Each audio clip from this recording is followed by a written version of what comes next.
ఇంకా దారుణం ఏంటంటే దీని అమ్మ బతుకేసరా తలకేసి కొట్టుకోవాలనిపిస్తుంది. ఎండ 45 డిగ్రీలు ఉందంట, 10 డిగ్రీలు తగ్గించాడంట మన చెప్పినాడు ఉద్యోగస్తులకు.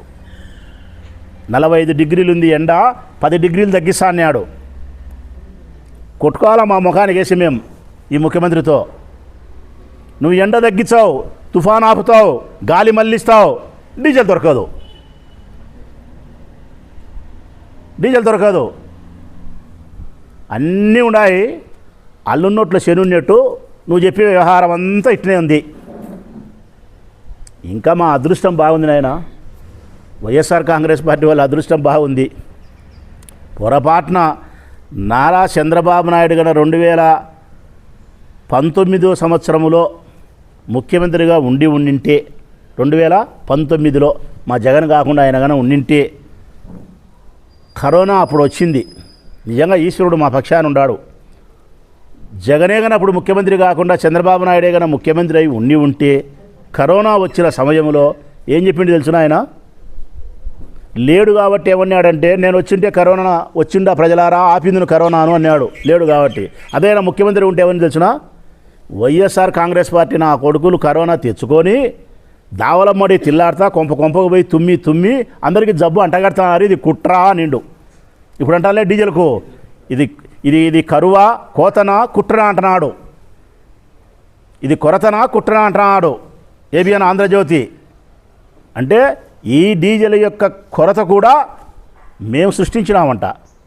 పెట్రోల్ బంకులలో డీజిల్ పట్టాకండి, స్టాక్ పెట్టుకోండి, పత్రికలలో రాయండి, సోషల్ మీడియాలో ప్రచారం చేయండి అని చెప్పి మేము ఈ కొరతను కృత్రిమంగా సృష్టించినామంట. నేను అడుగుతా ఉన్నా ఈరోజు, ఒకవేళ నిజంగా కొరత ఏర్పడినా నువ్వు దాన్ని నివారించలేకపోయినా అసమర్థునివే. మాలాంటి వాళ్ళం కృత్రిమంగా కొరత ఉందనేది తప్పుడు ప్రచారాన్ని చేసినా, ప్రచారాన్ని తిప్పి కొట్టలేక ప్రజలకు డీజిల్ అందించలేకపోయినా రెండింతలు నువ్వు అసమర్థునివే. గొప్ప జరిగితే నీ గోషలో వేసుకుంటావు, నీ ప్యాంటు జోయిలో. రాష్ట్రంలో ఏదైనా అన్యాయం జరిగితే అధికారుల అలసత్వం, అసమర్థులు అనేది. గొప్ప పరిపాలనా దక్షుడు ఎప్పుడు కూడా అట్టుండడు.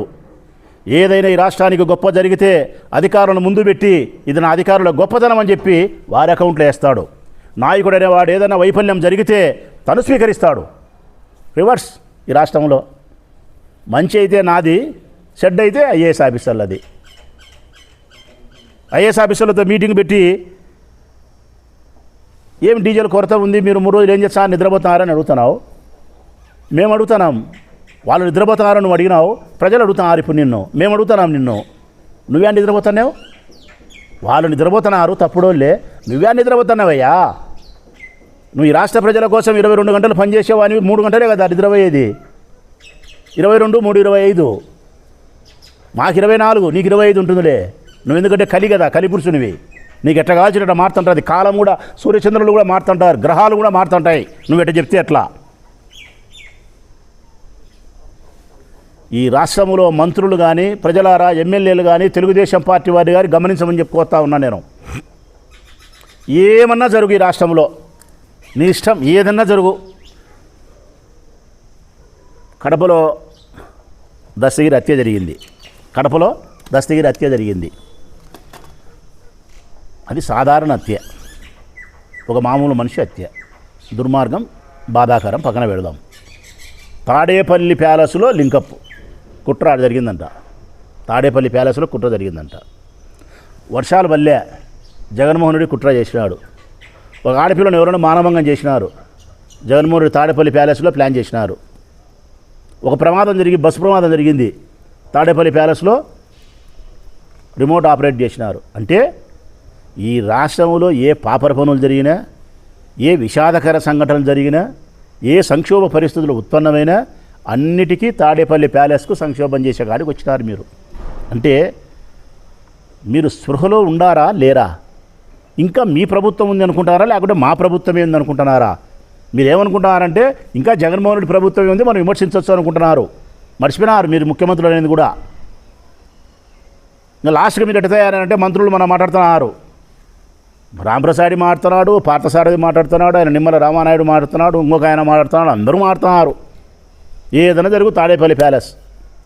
లాస్ట్ ఇలా పరిస్థితి ఆడికి వచ్చిందంటే మీ ఇళ్లల్లో మీ పిల్లలు మీకు బువ్వ పెట్టకపోయినా, పొరపాటున మీ పిల్లలు మీకు బువ్వ పెట్టకపోయినా, తాడేపల్లి ప్యాలెస్లో జగన్మోహన్ రెడ్డి కుట్ర చేసినాడు అని లింకప్ చేసే కాడికి వచ్చినారు మీరు.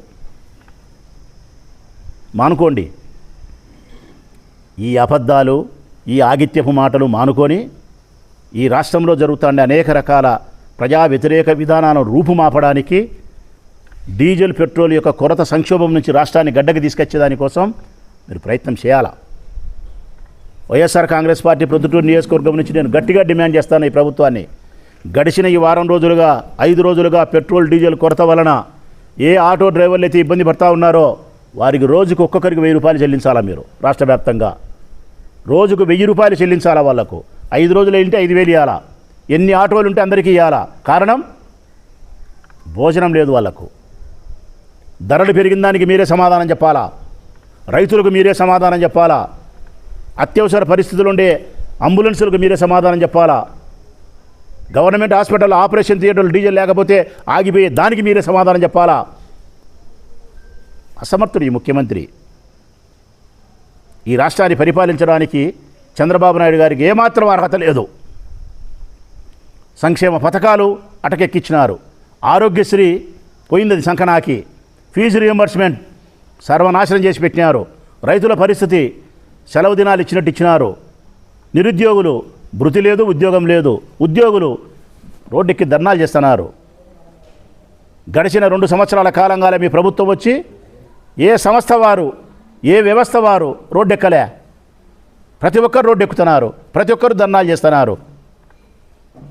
ఏ వర్గాన్ని, ఏ వ్యవస్థను కూడా సంతృప్తికరంగా పరిపాలించలేనటువంటి అధమమైన పరిస్థితుల్లో ఈ రాష్ట్ర ప్రభుత్వం ఉంది. కాబట్టి నారా చంద్రబాబు నాయుడు పరిపాలన చేయడానికి అసమర్థుడు. దిగిపోవాలి ఆయన. చేతగానప్పుడు దిగిపోవాలా. డీజిల్ పెట్రోల్ కొరతను కూడా నువ్వు ఆపలేనటోనివి. నువ్వు ఎట్టెట నువ్వు తుఫాన్ ఆపినావు నాకు తెలియక అడుగుతా. డీజిలే పెట్రోలే నువ్వు సంక్షోభాన్ని నుంచి బయట ఎక్కించలేని మనిషివి గాలిని దిశను మళ్ళిస్తావా? ఒక బండికి 1 లీటర్ పెట్రోల్ వేయనటోనివి నువ్వు. ఎట్టెట్లా నాకు అర్థం కావడం లేవు. ఇవన్నీ 10 డిగ్రీలు ఎండ ఎట్ట తగ్గించావు నువ్వు?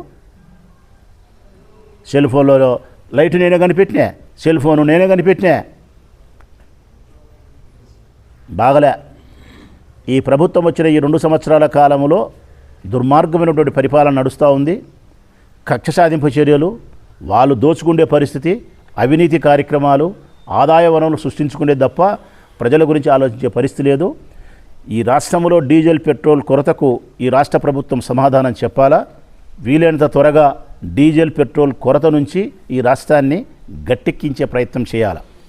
కేంద్ర ప్రభుత్వాన్ని అడిగితేనేమో మేము అన్ని ఇండియన్లు సక్రమంగా ఇస్తున్నాము, మా దగ్గర ఏ పెండింగ్ లేదు.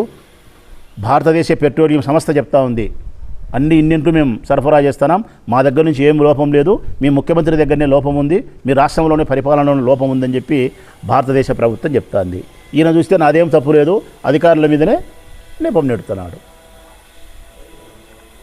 దయచేసి రాష్ట్ర ప్రజలు చంద్రబాబు నాయుడు పరిపాలనలో ఈ రాష్ట్రం ఏ దిశగా ప్రయాణం చేస్తుందో, రైతులు ఎట్లుండారు, విద్యార్థులు ఎట్లుండారు, ఉద్యోగస్తులు ఎట్లుండారు, నిరుద్యోగులు ఎట్లుండారు, పేద మహిళలు ఎట్లుండారు, గృహిణులు ఎట్లుండారు, ఇవన్నీ పరిస్థితులు గమనించాలని చెప్పి కోరుకుంటూ ఆటో డ్రైవర్లకు రోజుకు 1000 రూపాయల చొప్పున మీరు నష్టపరిహారాన్ని చెల్లించాలని చెప్పి డిమాండ్ చేస్తున్నాను.